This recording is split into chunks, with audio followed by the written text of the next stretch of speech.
Good morning and welcome to Law Talks here on 4CRB. Well, making the decision to separate is often one of the hardest choices a person will ever make. But for many people, that's only the beginning. What they expect to be a relatively straightforward process can quickly turn into months or even years of delays, mounting legal costs and endless back and forth. In some cases, people are left wondering whether their former partner is deliberately making matters more difficult in an attempt to wear them down emotionally, financially, or simply stop them from moving on. So, is this just part of the family law process, or are some people using delays as a tactic?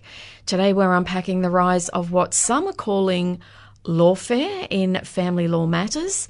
We're joined by Attwood Marshall Lawyers family law partner Hayley Condon. Good morning, Hayley. Good morning to you, Robin, and to your listeners. Well, Hayley, when people first separate, what do they generally expect the process to look like? And how different is the reality for some families? Robin, most people do not separate expecting years of conflict. They usually hope there will be a structured and fair process to make long-term arrangements for their children, work out how their property will be divided, to formalise the agreement in a legally binding way under the Family Law Act, and then move on with their lives. Sounds simple, doesn't it? It does. Very simple formula. And for some separating couples, that is what happens.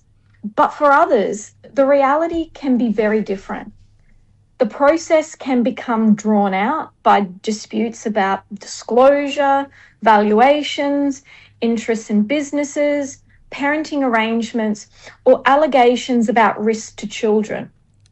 Now, sometimes delays are unavoidable because the issues are genuinely complex. The difficulty is that in some matters, delay becomes part of the conflict itself. One person may refuse to provide documents, keep changing position, fail to respond, or raise issues that do not really advance the matter. That can leave the other person, understandably, emotionally exhausted, financially drained, frustrated, and unable to properly plan the next stage of their life. Yeah, it's easy to see how that uncertainty can really take a toll on families. So, Hayley, we've started hearing the term lawfare used in family law. What exactly does that mean? I will start by saying lawfare is not a formal legal term in family law, but it is being used to describe the misuse of legal processes as a tactic. In a family law context, it can mean one party using the process not to resolve the dispute, but to prolong it, increase costs, create pressure, or maintain control over the other person. This can include refusing to engage meaningfully, withholding financial disclosure, making repeated unreasonable demands, bringing unnecessary applications, or using correspondence as a way to pressure or wear down the other party rather than progressing the matter. It is important to say here that not every delay is lawfare. Family law matters can be complex and people are often distressed, fearful, or overwhelmed. So there may be legitimate reasons why a matter does take time. The concern arises where the pattern of conduct shows obstruction rather than genuine dispute resolution. In those cases, the legal process itself can become another arena for conflict, unfortunately. Yeah, and that's a really interesting distinction. But for someone who's trying to do the right thing, can being too reasonable actually work against them? It can, although I would probably frame it slightly differently. In family law, being reasonable is important, as parties are expected to act reasonably and try to resolve issues sensibly where they can. The difficulty is not reasonableness itself, but where one party becomes so accommodating of delay or obstruction, I will call that being passive, that the other party effectively controls the pace and direction of the matter. There is a real difference between being reasonable and being passive. Being reasonable means making sensible proposals and focusing on practical outcomes, and that is usually very helpful. Sure. The key is to remain reasonable, but to be firm and keep the matter moving. That means taking the steps required in the process, setting clear timeframes for responses, and being flexible where it is appropriate to do so. But flexibility should not mean allowing the other party to dictate the process or repeatedly delay the matter without good reason.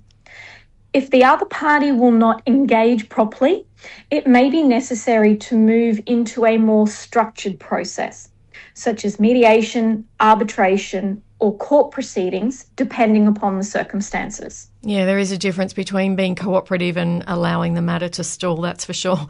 And at what point does a difficult separation become something more concerning? What are some of the signs that delay may actually be strategic rather than unavoidable? When there is a repeated pattern of conduct by one party that prevents the matter from moving forward. So it is usually not one isolated delay or one difficult exchange. It is the cumulative effect of the same conduct occurring repeatedly. Some warning signs may include one party refusing to provide financial disclosure, or providing incomplete or confusing documents, ignoring reasonable correspondence, changing lawyers frequently without explanation, continually shifting their position, or raising new issues just as an agreement seems close. But as I've said before, it is important to acknowledge that some delays are genuine. People may need time, for example, to obtain valuations, tax advice, mortgage approval, or evidence about parenting concerns. But where the delay is persistent, unexplained, forms part of a pattern, and consistently benefits one person, it may be strategic. That is the point where firmer procedural steps need to be considered. And Hayley, how do these patterns impact people? Like, how can these ongoing disputes stop people from rebuilding their lives? Anyone who has been involved in a lengthy family law dispute will tell you that it keeps them in a state of limbo. Financially, it can be paralysing. Until there is a final resolution, many people remain tied to their former partner through mortgages, joint debts, and expenses, while not knowing what they will ultimately receive by way of property settlement to rebuild their life. Then the legal costs also reduce the pool of assets available to both parties. Emotionally, it can be extremely draining. People often feel they are still tied to the relationship because every few weeks there is another letter or another dispute. And for the children, ongoing conflict between parents can be very damaging. Over time, that conflict can affect their sense of stability, emotional well-being, and ultimately the relationship with each parent. That is why resolution matters. It allows people to regain stability, make decisions with certainty, and where children are involved, hopefully preserve a workable parenting relationship that may need to continue for many years after separation. Yeah, Hayley, it really shows how important it is to resolve these matters as efficiently as possible. But if one party is not cooperating and one party is deliberately obstructing the process, are judges able to step in and keep matters moving?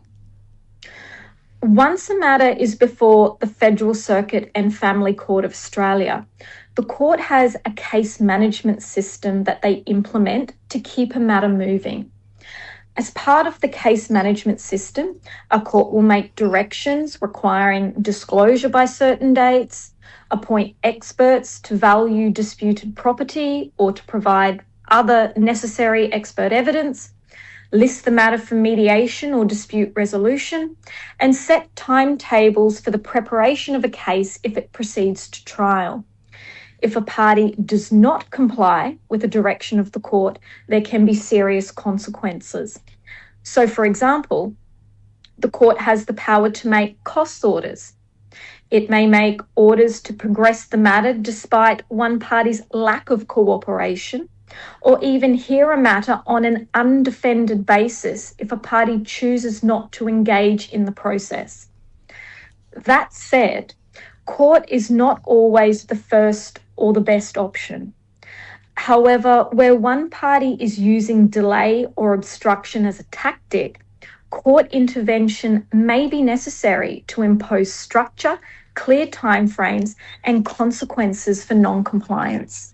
Yeah, Hayley, it must be incredibly frustrating for people when a matter has to reach that stage before progress can be made, but it is good to know that there are mechanisms to help get things back on track if needed. And for someone listening who feels completely stuck and exhausted by a separation that's dragging on, what would you want them to know?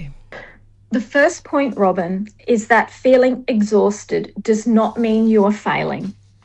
Family law disputes can be emotionally and financially difficult, particularly where the other person is not engaging constructively.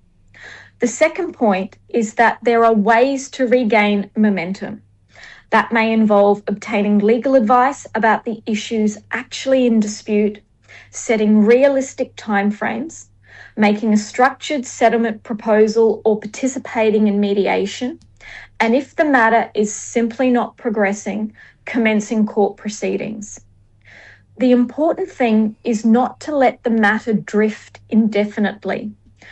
Once there are clear timeframes and the right process in place, it becomes much easier to move the dispute towards resolution. Yeah, look, separation can be difficult enough without feeling like the process itself is keeping you stuck, while every family law matter is different. Understanding your options, getting the right advice early, and taking steps to keep the matters moving can help people work towards resolution and rebuilding their lives. Great advice today, Hayley. Thanks for your time today. Pleasure as always, Robin. You've been listening to Law Talks here on 4CRB, which you can hear every Friday morning from 9 o'clock.